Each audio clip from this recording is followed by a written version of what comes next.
Commission meeting on Tuesday, March the 1st, 2022. First order of business, call to order. Yes, Bill Marin. Yo. Kyle Overketter. Here.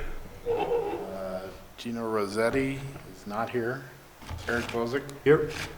Michelle Thiebaud. Here. Rob Levitt is not here. And Cindy Hirschfield. Here. We have a quorum. Excellent, thank you. First order of business to approve minutes from February 1st, 2022. Do we have any comments or changes? If not, do we have a motion to approve? Motion to approve. First, Bill, do we have a second? I'll second. Michelle seconds. All in favor? Aye. I'm going to abstain, I wasn't there. Okay. Motion carries. First order of business is a public hearing on the application submitted by Francesca Stokes and Tyler Barletta on Lot 4 of the Broughton Minor Subdivision. Thank you. I'm going to switch spots here and share the screen.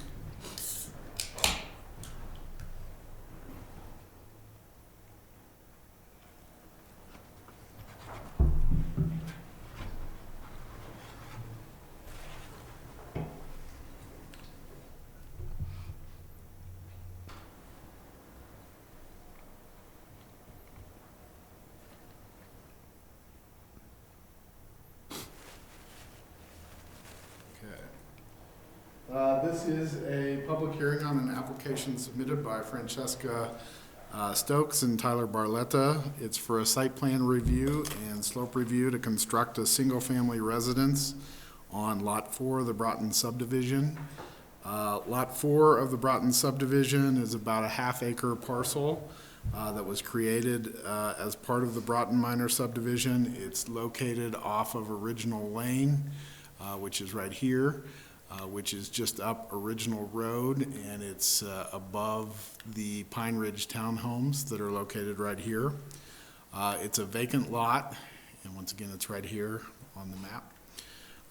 It's zoned R2 PUD and is in the town's urban growth boundary. It's relatively flat on the portion adjacent to Original Lane. And then it gets considerably steeper as you go down towards the Pine Ridge townhomes. In terms of the review process, Ordinance 16, series of 2017 that's in your packet, which approved the subdivision, included language that established the P&Z will be the final review on a site plan review for the specific residence designs on the two vacant lots. There's two of them. There's Lot 3 and Lot 4. And staff has provided a draft resolution for P&Z's consideration since P&Z will be the final review authority. The proposal is for a single-family house to be constructed on the site of about 2,997 square foot. It's proposed to be constructed on the flatter portion of the lot, closer to Original Lane. And then once again, it gets steeper as you move down towards the Pine Ridge townhomes. In reviewing the application, staff has identified a series of discussion items that we had in your packet. The first is consistency with the master plan and consistency with character of the area. Generally, most of the residences in the area are larger single-family houses, and there's a couple duplexes that are above the Pine Ridge townhomes. The proposed residence is in keeping with the character of the neighborhood, but is generally a bit smaller than most of the other single-family residences, in that it's capped at 3,000 total square feet as part of the subdivision approvals. The applicants are also proposing to connect up with water and sewer of Mid-Valley Metro District. The applicant that developed the subdivision was required to bring the water and sewer from Original Road down Original Lane to these lots as part of their subdivision improvements. In terms of consistency with the dimensional requirements that are in the subdivision approvals. The applicants are within the 3,000 gross square foot required by the subdivision approvals. And they're also within the building envelope, as you can see here on the site plan. They also satisfy the height requirements, which were 24 foot to the midpoint. In terms of the slope review and siting of the structure, as was noted, they've proposed the structure on the flatter portion of the site, which is in here. You can see it in this diagram. And, you know, there's somewhat of a gentle slope down through a decent portion of the building envelope. And then you hit 30% slopes as you go down to the Pine Ridge townhomes, which are located right here. They're almost 70 foot back from the top of the slope, which is right here. And you can see the distance between the house and the top of the slope. There's a requirement in the slope regulations that they be 10 foot back at least from the top of the slope. Additionally, they use simple building forms, as you can see here in the elevation drawings, which are required and encouraged by the slope regulations that we have in the town code. Other discussion items included the materials. They're mainly using hardy board, and they satisfy the materials required by the wildfire regulations. Staff has included a condition that it be painted dark earth tone colors and that they use non-reflective materials as are required by the slope regulations. Other topics included geotech and soils. There have been foundation issues in the area due to hydrocompactive soils, and they provided a geotechnical report which was done by Kumar and Associates. Staff has included in the draft resolution that they follow the requirements of the geotech report in constructing their foundation and their building. We also have requirements in the draft resolution that the applicant would need to submit a landscaping plan that would have low water species and xeriscape to limit irrigation, to prevent hydrocompactive soil issues related to the irrigation funneling down into the soils. This was a recommendation of the soils report as well. There's also a condition in the draft resolution that the applicants would be required to submit a drainage plan prior to building permit issuance for review by the town engineer. Other topics included green building. They're required to meet the sustainable building regulations of the town, as well as I noted, the wildfire mitigation requirements. And the draft resolution reiterates these as conditions of approval. In terms of the referrals that the town received, the fire district reviewed the application. They're requiring a fire suppression system or a fire sprinkler system, meeting their requirements. As was noted, the original subdivision developer was required to bring the water main down here, and they've also constructed a fire turnaround at this area here for fire trucks to be able to access and turn around. There's also a fire hydrant that was extended down in this area. So with the fire sprinkler system, the fire district was accepting of the proposal. The school district also indicated that the applicant should be required to pay the school impact fees, which are included as conditions of approval for a new residence, and they're required by the resolution. So this evening, staff would recommend hearing any comments that the applicants have, taking public comments because it is a public hearing, and providing commission discussion. Ultimately, if you're comfortable with the conditions of approval and the draft resolution, you could make a motion to approve it. We've got Mike Buchin here tonight from F&M Architects. Mike, do you want to introduce your team that we have this evening? Sure. Mike Buchin from F&M Architects. This is Patrick Westfeld, also from F&M Architects. And we have both Chessie and Tyler here as the representatives of their own project.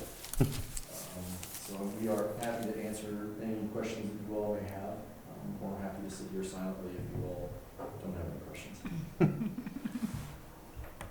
As we're open for questions, we'll go around. Cindy, any questions? I don't have any questions about the project itself, just a general question. I was curious about that, I guess the ordinance that required P&Z approval for this particular subdivision. What's the background on that, or? The background is that when the property owner that originally owned this property, the fathering parcel, came in to subdivide the land, they didn't have specific residence designs for the individual lots. They just came in and said, we want to separate it into lots and have dimensional requirements. And so they did that. But similar to a couple of other subdivisions that we have out there, like the Mabel subdivision on Homestead Drive that you've seen, the council allocated the review of the specific designs for those lots to the Planning and Zoning Commission. Okay. Kyle, any questions? No questions. Bill?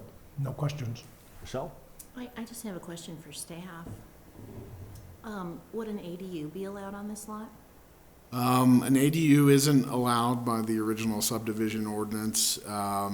This area of Aspen Junction, there are some individual lots that are allowed ADUs, but they had to be platted when the original Aspen Junction subdivision was developed. Thanks. I do not have any questions. Seeing as that, we can open it for public comments at 6:15. James, do you want to go through the online? Yes, let me come back over here.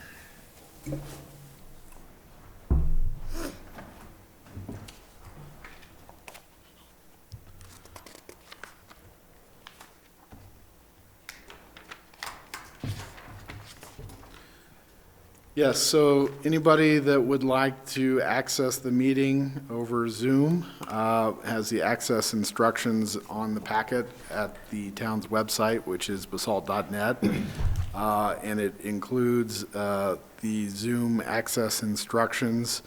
There's a link on the second page of the P&Z packet for March 1st.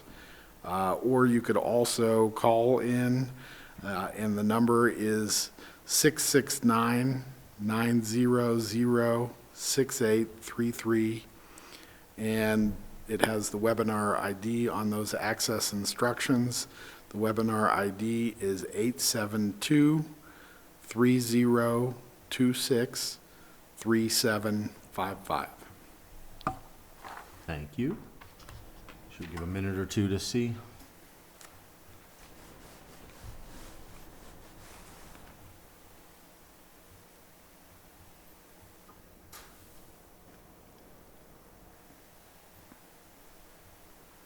And it doesn't appear that we have any emails either. Okay. Seeing as there's no emails, no calls, it seems like, we'll close the public hearing at 6:17, and we will open it up for commissioner comments. We'll start with Michelle. Okay. I think that the design looks lovely and fitting for the neighborhood. My only comment would be maybe there's a consideration of some solar panels to use on the property and go from there, but that's really all I've got. Yeah, I also think it's a fine, inoffensive house. I applaud you guys for building a house. It's great. I just hope it stays with people living in it most of the year, because I live about a couple hundred yards from there, and both my neighbors are second homeowners. So thank you. Kyle? No comments.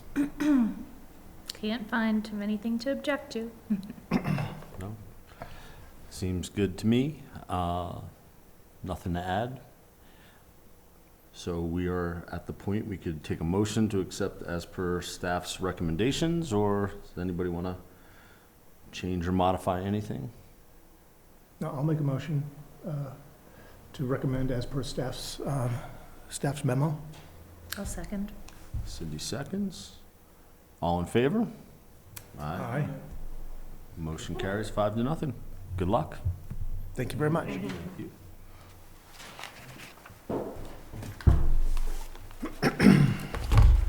I'll go, So, go back to my second seat. I wondered how you were gonna do this. Good to see you. so the next item up on the agenda is a public hearing on the code amendments relating to adopting updated Public Works Manual. James is pulling up the screen for us to watch. I see Boyd, looks like he's online. Yeah, let me make sure he can speak here.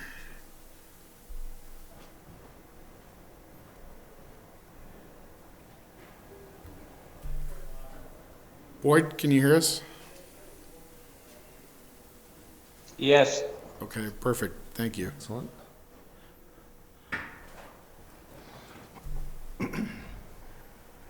Okay. This item is a public hearing on code amendments that were drafted by staff in association with the adoption of an updated Public Works Manual. As background, staff has been working with SGM, who's the town's consulting engineer, on updating the Public Works Manual, which is a document that contains technical specifications related to streets, utilities, drainage, and landscaping. P&Z did a review of the Public Works Manual draft and update last year. And in working towards adoption of the updated Public Works Manual, staff identified that there is some conflicting provisions in the updated manual with that of the code. And so staff felt that we needed to do some amendments to the code to go along with the update of the Public Works Manual. So staff has drafted those code amendments to remove conflicting standards that are in the code and to also reference the Public Works Manual instead. The amendments are to Chapter 16, which is zoning, Chapter 17, which is subdivision, and then also we've got revisions to Chapter 11, which is streets, sidewalks, and right-of-way, and then also Appendix B. Typically, code amendments that are to Chapters 16 and 17, which are zoning and subdivision, are usually in the P&Z's recommendation purview. So that's, we brought them to you this evening. Additionally, the code amendments clear up some old references to the town board of trustees as well as town administrator to make them town council and the town manager. The town attorney has reviewed the proposed amendments and provided some basic comments, and staff has adjusted based on those. The code amendments are up for adoption and are somewhat time sensitive, as we have designers on the Midland Avenue streetscape project that is part of the Basalt 2030 Forward project that have submitted proposals and will be starting to work on design of Midland Avenue streetscape. So staff wanted to get the updated Public Works Manual and the associated code amendments adopted before they really kind of dive into designing the Midland Avenue streetscape so that they could use the new and updated Public Works Manual as a guide, especially on the utilities portion of that. So it's a bit time sensitive. Staff would be happy to answer questions you might have, and we would suggest doing a public hearing and then providing commission discussion. And ultimately, if you're comfortable, you could make a recommendation to the council. We do have Boyd Beerbaum, who's the Public Works Director, with us on Zoom as well. Boyd, do you have any additional comments for P&Z? no, I just, we're just bringing this up to, kind of 2022 standards and going forward. And hopefully we don't have to do anything with it for a while, but as you know, standards are changing all the time, so we're going to stay on top of it.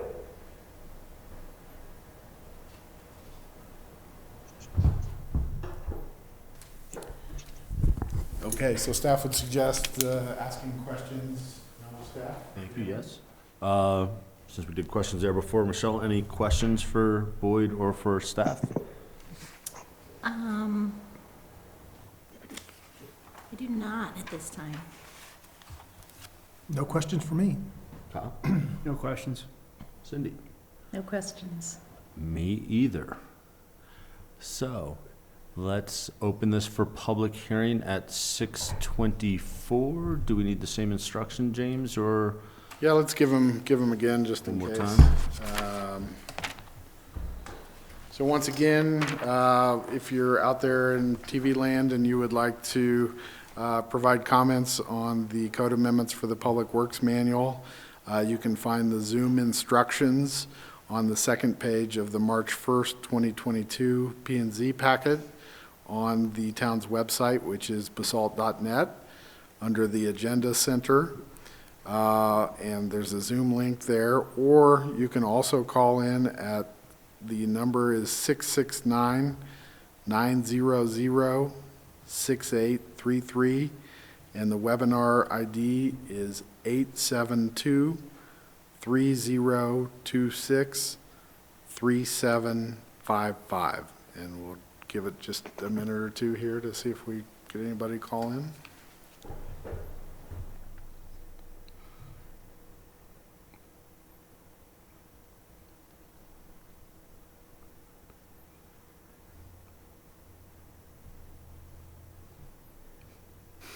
Let me check the Zoom too. Sure. Doesn't look like it.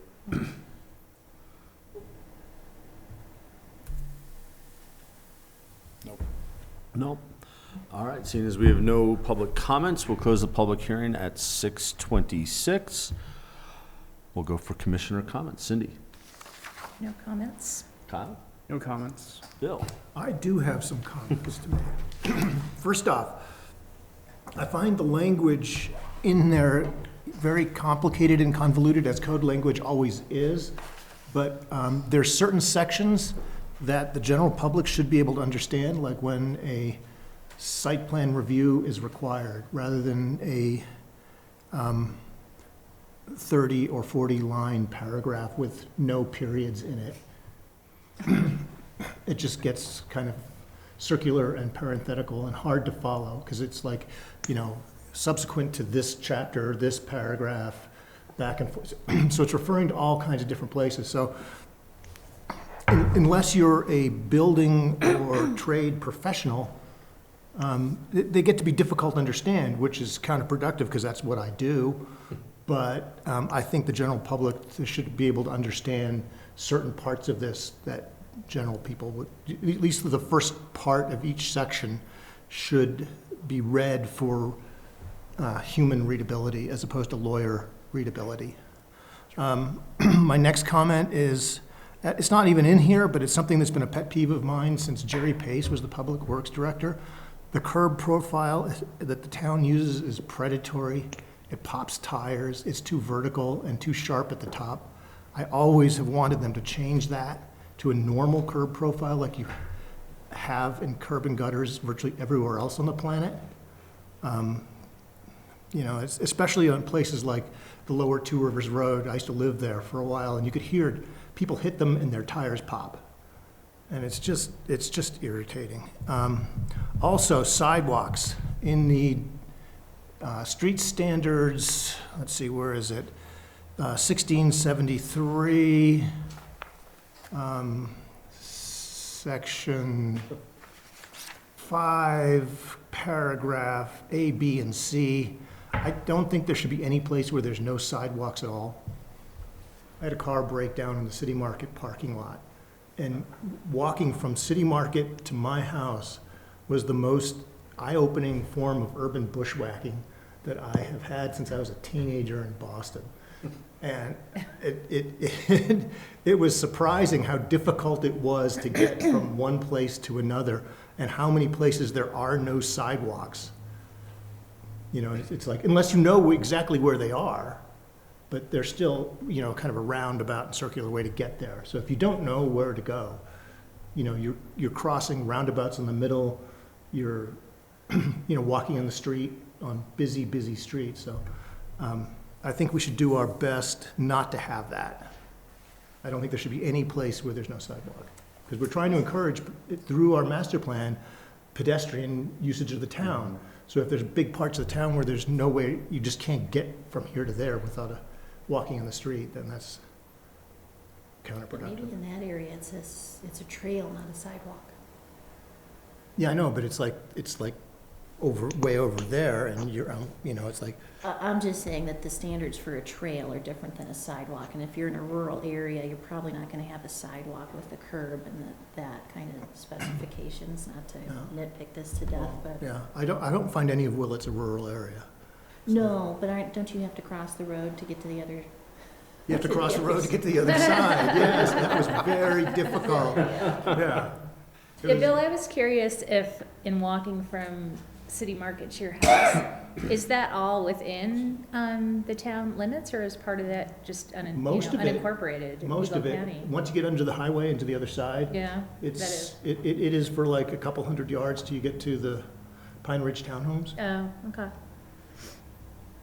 But still, I think it's contrary to what we said in the master plan. Mhm. So I think our Public Works manual should reflect our master plan goals and values.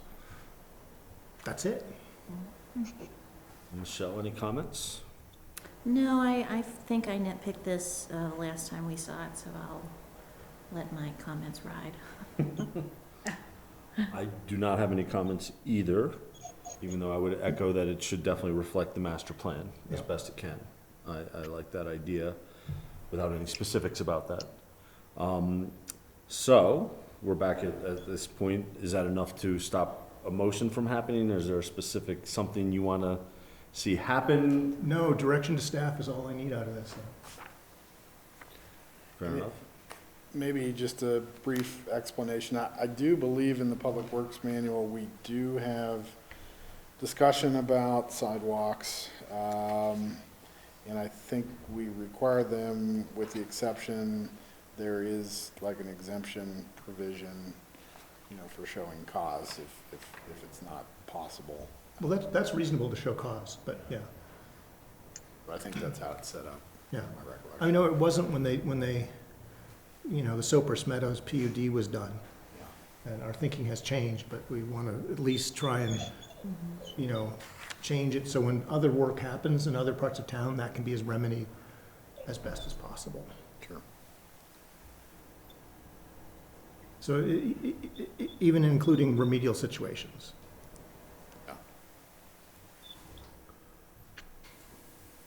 Do we feel comfortable making a recommendation to approve the code amendments to council?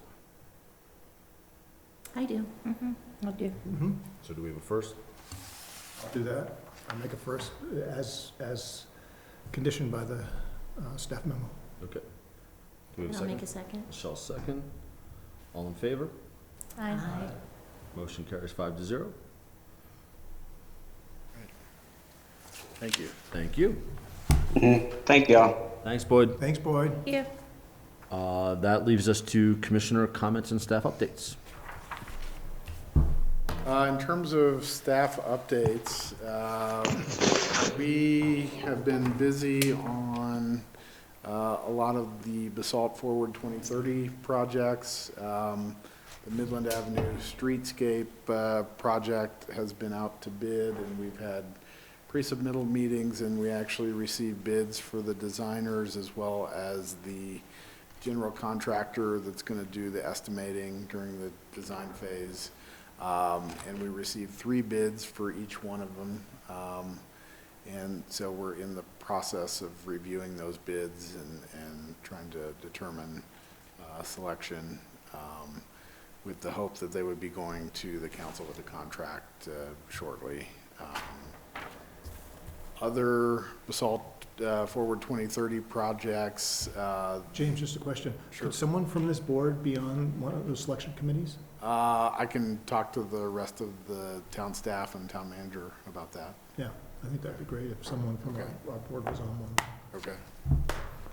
Make a note of that.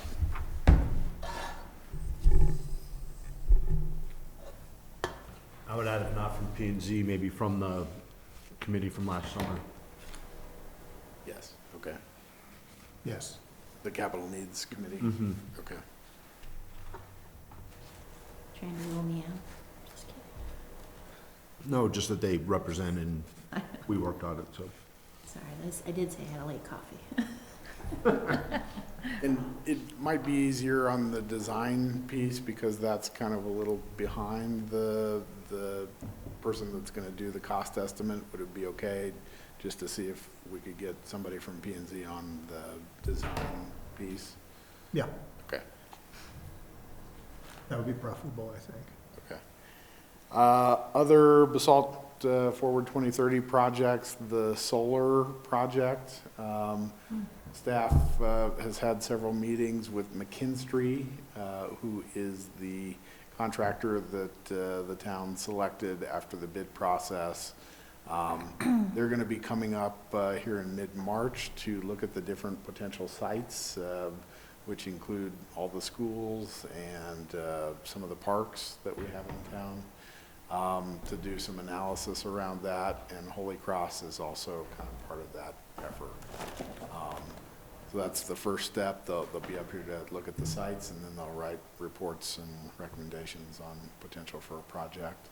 Who identifies the sites, potential sites? Well, the sites were previously identified, and it was staff in conjunction with Holy Cross. Looked at them. I think we also had another private consultant from the Valley also look at the sites and help us. And so that one's kind of moving along.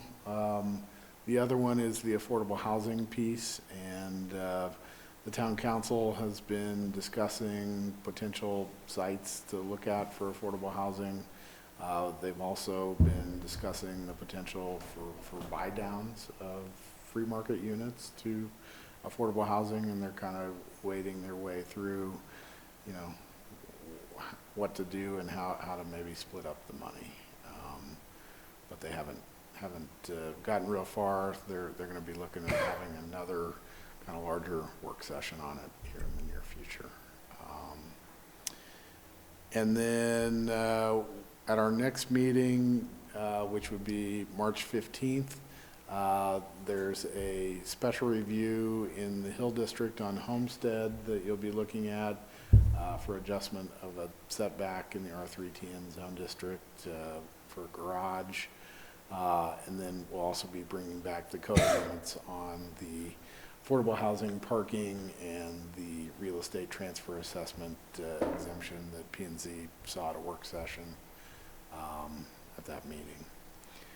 And one other topic, we've been working on phase 2 of the River Park with post and some of the details related to the band shell and the restrooms. They're currently designing the band shell and the restrooms. So we've had a design charrette with post and the architects. And we've also had meetings on the restrooms and the bus station with RAFTA to kind of get what their parameters are and what they know about public restrooms, since they operate the most of them here in the valley. So we've gotten some good information out of those. Just have to watch the lighting. Lighting, yeah, and security, and RAFTA was a wealth of knowledge on all those topics. Are there those emergency intercom things that call 911? You know, we didn't talk about those. That's a good comment. Especially around, lit nighttime places, that gives a certain sense of, like they have them on college campuses and stuff. Yep. I'll make note of Do they have that. any around here? I'm not sure what they look like. It's just a panel. It's just a little panel with a red button and a Oh. bunch of holes that you're speaking to. I'll mention that. Pretty standard, like you said, college campuses, other places, shouldn't be hard to figure that out. Mhm. Yeah. Yeah, there's probably a whole bunch of ready-made pieces and parts. Rafta's biggest concern was vandalism. You know, they've had a lot of vandalism. Well, they're designed for that exact sort of thing, so Yeah. they're teenager-proof. And then the other item is we do have the parcel 5 Cypress Meadows application has been submitted and is complete, and it's out for referral at the moment. So P&Z will see that here in the future. Great. Comments, questions, thoughts, concerns? Is there any talk about the public space across the street? As far as the town's property? The River Park? Yeah, in the river park. Yeah, and actually, so that was the restroom and the Okay. band shell. And we should be going out to bid in the next couple days here on the actual second phase contractor to do the installation of the landscaping.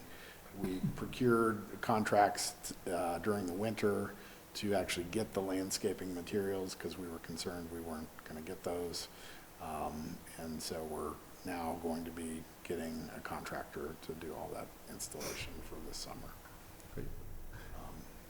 Has there been any discussion about other ways to fund a new town hall? Because that was such a big discussion during Capital Needs Committee. And it did seem that that was a pretty necessary capital improvement that the town needs to make, and is a somewhat attainable one within our limited means. There really hasn't been any more discussion at this point. I think, you know, we've got so many different projects going on, it's kind of in the background at the moment. Yeah, I was just wondering, because those things take a long time to figure out when there's not a lot of money. Yeah. And then one other thought, I noted before the meeting, but we've got 10 candidates for the planning director position, and they'll be doing a meet and greet with the candidates that they select for interview on the 29th of March in the evening. So we'll send you a reminder, but we'll invite all the boards to that. It's 10, 10 final candidates or semifinalists? Well, there are 10 candidates. That's 10 people altogether. applied. Yeah, 10 Okay. people applied, and so they're going to be whittled down into probably 4 or 5 candidates. Any news on the fields? The fields, yes, that's a good thought. They are up for public hearing, actually, before the Regional Planning and Zoning Commission on March 17th at 2:30. And so the town P&Z has provided the letter to the Eagle County Planning Department. We did that quite a few months ago. And so we should have a discussion at some point here as to whether individual P&Z members want to show up at the public hearing and provide comments. I mean, you're always welcome to as citizens, but do we want individual P&Z members to provide comments, or do you want the staff to provide comments based on your letter? Or you can, you know, think about it, and we have another meeting before then. What date did you say that's coming up? March 17th, Oh. St. Patty's Day. And are they on, where are they in that process? Is it P&Z and then city council and then they're done? Or this is like sketch plan review for them? Or they have to come back again? Yeah, this is an amended sketch plan for them, because if you remember, they received a sketch plan approval for lesser number of units. And so they've increased the number of units, and they're in for an amended sketch plan, so they have to come back even if they go through this round and get approval. It's a big project. Yes, it is. And, you know, if you want to think about how to handle comments on that, and we can talk about it at our March 15th meeting. I mean, staff was planning on attending and providing comments based on P&Z's letter, but if you want to do individual comments, you can do that as well. You know, personally, the 17th I won't be able to make, but if someone else wanted to represent us, I'm fine with that, or we can discuss in 2 weeks. I could be there on the 17th. We should get on, is it gonna be virtual as well? Yes, they have virtual comment ability. I think you have to register like the night before in order to provide comments. They have a registration system. That seems slightly illegal, but. I mean, I'm sure they wouldn't prevent you from making comments if you just Right. popped on the day of the meeting, but they're trying to get a handle on how many are gonna be People there. are, But you could show up in person to make the comments, right? You can. Yeah. you just gotta drive over to, No, it's in, oh, it's in this It's building? in Algebel Oh, okay. Community Building. Well, you still gotta drive there, but.